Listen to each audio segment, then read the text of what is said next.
Audi's Q2 offers a quality option amongst compact SUVs in the growing small crossover segment, and it sets about providing that with a real sense of youthful charm. The idea is to deliver the looks of a coupe, the agility of a hatchback, and the presence of an SUV in a product small but perfectly formed. You don't have to drive very far in this car to appreciate the eager, agile feel that Audi's development team were determined it should provide. The need for that has necessitated a rather firm ride, but things won't be too bad in that regard, provided you avoid the over-large wheel sizes and the optional sport suspension setup.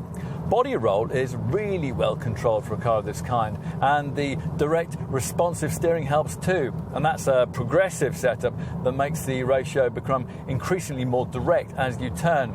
Now you can also alter the weight of the steering via the various settings of the Audi Drive Select system, one of those that alters not only the feel at the helm but also the throttle response, and on the S-Tronic Auto models, gear shift timings too. Drive Select can also change the suspension feel if you pay extra for the adaptive damping package. As for engines, well, the range starts with a couple of 116 PS options, a 1-litre TFSI petrol and a 1.6-litre TDI diesel, the latter being the unit that you have to have if you want the option of auto transmission. Now here, we're trying the 150 PS 1.4-litre petrol TFSI power plant that arguably offers a better all-round package if you can stretch to it. Here, there's a choice of gearbox options, with the S-Tronic setup that we've got here able to return nearly 55 mpg on the combined cycle and under 120 grams per kilometre of CO2. Yet, this variant is capable of rest to 62 mph in just 8.5 seconds on route to 131 miles an hour. You can't have it with Quattro four-wheel drive though. For that, you'll need pricier 2-litre TDI diesel power. That 150 PS unit offered only with an S-Tronic gearbox, regardless of your choice between 2 or 4-wheel drive. There's also a rare 190 PS 2-litre TFSI petrol unit with Quattro four-wheel drive if you want it. Even if you didn't know that Audi was trying to do something different with this car, well, you might guess the fact just by looking at it. In place of the clean-cut conservatism that characterises most of the brand's other models, the company's new head of design, Mark Lichter, has tried to introduce a jauntier, younger, more individual and highly personalisable demeanour. Move to the side and you get a better perspective on the size of this model. It's 4,121mm length, making it a mere 197mm shorter than its much pricier Q3 SUV stablemate. From here, you better appreciate Audi's further attempts to give this car a bit of extra youthful personality. Take, for example, the so-called C-pillar blade, a clip-on panel available in a choice of 5 finishes, depending on the trim level or option you choose. Now here it's in matte titanium grey. So, time to take a seat inside. Now, as you get in, it doesn't feel especially SUV-like. There's no real step up into the driver's seat.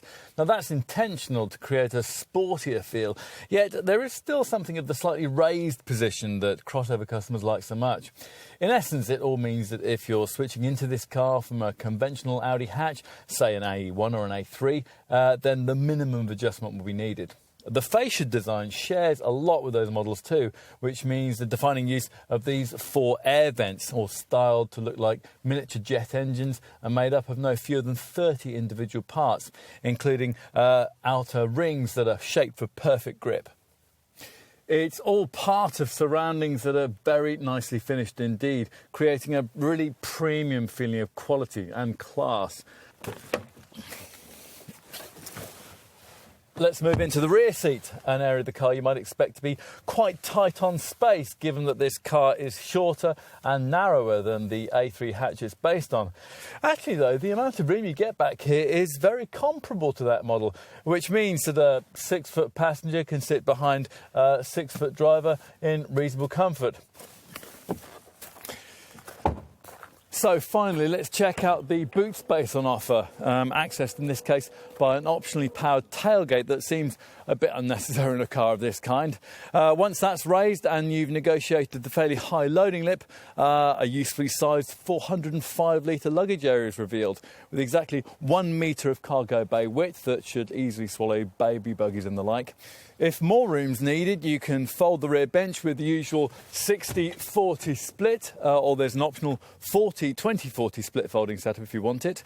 Once everything's flattened, then you can create a completely level loading area that offers 1,050 litres of space.